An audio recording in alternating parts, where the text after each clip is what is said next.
Good morning. Yes, આજના સ્ટોકની જો સૌપ્રથમ શરૂઆત કરવા માંગીશ તો એ જ સ્ટોકથી કરવા માંગીશ કે જે આપણે લાસ્ટ એક વીકથી આપણે જોઈએ તો માર્કેટ મૂવર પણ કહી શકાય કે ટ્રેન્ડિંગ સ્ટોક કહી શકાય. હું HDFC બેંકની વાત કરવા માગું છું. જે HDFC બેંકના જે આપણને Q1 અપડેટ્સ આવે છે કે જેમના અપડેટ્સ જે આપણે તેમ તરફથી આવે છે કે જેમાં થોડી આપણને નિરાશ આજે જોવા મળી શકે છે માર્કેટમાં. એમની જે Q1 ડિપોઝિટ છે કે જેમાં 0.03% ઘટીને 23.79 લાખ કરોડ આવી છે કે જ્યારે એમની એડવાન્સીસની જો વાત કરું તો એડવાન્સીસ જે 25.7 લાખ કરોડ હતા જે ઘટીને 24.87 લાખ ઉપર આવે છે. એટલે કે એમની ડિપોઝિટ અને એડવાન્સીસ બંનેમાં ક્વાર્ટરલી બેસિસ આપણને અહીંયા ઘટાડો જોવા મળ્યો છે. જ્યારે એમના કાસા રેશિયોની વાત કરીશ, current account saving account ratio જે 38.2%થી ઘટીને 36.3%. એટલે આ મેઇન ઇમ્પેક્ટ અહીંયા આપણને જોવા મળી શકે છે કે જેમના કાસા રેશિયોમાં અહીંયાથી ઘટાડો જોવા મળી રહ્યો છે. અને એમને જો કાસાની જો અમાઉન્ટમાં વાત કરું તો રૂપિયા 9.08 લાખ કરોડથી ઘટીને 8.63 લાખ કરોડ જોવા મળ્યું છે. એટલે આપણને HDFC બેંકના જે Q1 અપડેટ આવે છે એના કારણે આજે આપણને એક મોટી એક્શન આજે આપણને શેરમાં જોવા મળી શકે છે.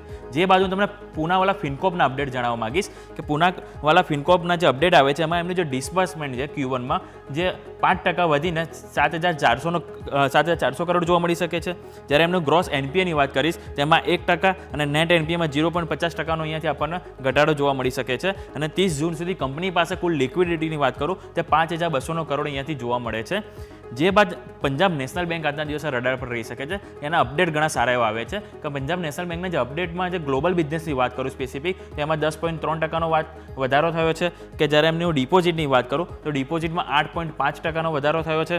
અને જો ઘરેલું એડવાન્સીસમાં વાત કરું તો ઘરેલું એડવાન્સીસમાં કુલ 12.1%નો વધારો અહીંયાથી આપણને જોવા મળી રહ્યો છે. જે બાદ RBL બેંક આજે આપણને Q1 અપડેટમાં થોડી નિરાશા જોવા મળી શકે છે. એમના જે અપડેટ આવે છે એમાં ડિપોઝિટમાં 18%નો વધારો વાર્ષિક બેસિસ આવ્યો છે, પરંતુ એમને જો ડિપોઝિટની જો ક્વાર્ટરલી બેસિસ વાત કરું તેમાં ફક્ત 2%નો આપણને અહીંયા ઘટાડો જોવા મળી રહ્યો છે. એટલે અહીંયા એક આપણને નેગેટિવ ઇમ્પેક્ટ જોવા મળી શકે છે. સાથે સાથે જો એમને એડવાન્સીસની વાત કરું તો એડવાન્સીસમાં 18%નો વધારો થયો છે વાર્ષિક બેસિસ અને ક્વાર્ટરલી બેસિસ આપણને 3%નો વધારો જોવા મળે છે. જ્યારે એમના કાસા રેશિયોની વાત કરું જે 32.6%થી વધીને 37.3% થયા છે. એટલે કાસા રેશિયોમાં અહીંથી સારું ઇમ્પ્રુવમેન્ટ થયું છે. અને જે એમનું જો રેશિયોની જો ક્વાર્ટરલી બેસિસ વાત કરીશ તો એમનો જે રેશિયો છે 35.2% હતો જે વધીને આપણને 37.3% જોવા મળી રહ્યો છે. પરંતુ એમની જે મેઇન ઇમ્પેક્ટ જે આપણે જોવાય કે જે ડિપોઝિટ કે જેમાં આપણને ઘટાડો જોવા મળ્યો છે. નેક્સ્ટ હું વાત કરવા માંગીશ યુકો બેંક આપણે ધ્યાન પર રહેશે કે યુકો બેંકના જે કુલ બિઝનેસ છે જે 12% વધીને આપણને 4.62 લાખ કરોડ જોવા મળ્યો છે. જે એમની કુલ લોન છે એ 18% વધીને 1.94 લાખ કરોડ છે. અને જે ડિપોઝિટની વાત કરું તો જે 7.4% વધીને 2.68 લાખ કરોડ અહીંયાથી જોવા મળી રહી છે. જે બાદ રેમન્ડમાં આજે આપણને મોટી એક્શન જોવા મળી શકે છે કે ફાઇનલી એમના જે ડીમર્જરને મંજૂરી મળી ગઈ છે બોર્ડ તરફથી. એટલે એમનો જે રિયલ એસ્ટેટ બિઝનેસ છે એના અહીંયાથી આપણને તેઓ અહીંયાથી અલગ કરતા જોવા મળી રહ્યા છે. એટલે કે એમના જે રેમન્ડનો એક શેર છે એની સામે તમને રિયલ એસ્ટેટનો બીજો એક શેર અહીંયાથી આપણને અહીંયાથી જોવા મળશે. ઇક્સિગો જે હાલ જ આપણને જોયું કે આપણે લિસ્ટિંગ થયું છે ઇક્સિગો કંપની કે જેના Q4 અપડેટ આપણે આવ્યા છે. એમને જો અપડેટની વાત કરું તો એમની આવક સ્પેસિફિક 20.4% વધીને 165 કરોડ થઈ છે. નફામાં 55%નો વધારો થયો છે.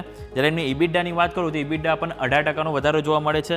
જ્યારે એમની માર્જિનમાં એક થોડી નિરાશા જોવા મળી છે. એમને જે 9.7% માર્જિન હતા જે ઘટીને 9.5% આવે છે. પરંતુ જો મેનેજમેન્ટની કોમેન્ટરી હતી કે એમનું જે ઓવરઓલ જે બિઝનેસની જે આવક છે ઇન્કમ એ ટ્રેન બુકિંગ અને ટ્રેન ટિકિટિંગ બિઝનેસથી એમને સૌથી વધારે જોવા મળી છે. જે એમના ટ્રેન કન્ટ્રીબ્યુશન જોવા માંગે એમનું માર્જિનમાં 35%નો વધારો થયો છે. જ્યારે એમના ટ્રેન ટિકિટિંગની જે આવક છે ટિકિટની એમાં આપણને 24% વધીને 370 કરોડ જોવા મળી છે.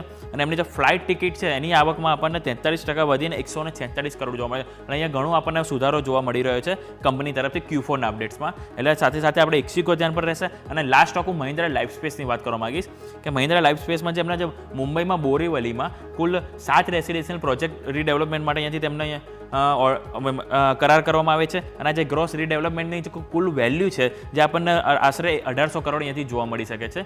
એટલે દરેક સ્પેસિફિક આપણે સ્ટોક છે રેમન્ડ લઈ લો, મહિન્દ્રા લાઇફસ્પેસ લઈ લો, ઇક્સિગો લઈ લો અને બીજી ઘણી આપણને બેન્કિંગ સ્ટોક છે કે જેમાં આજે આપણને Q1 અપડેટ આવી છે. તો દરેકમાં આજે આપણને એક મોટી એક્શન જોવા મળી શકે છે. Over to yes.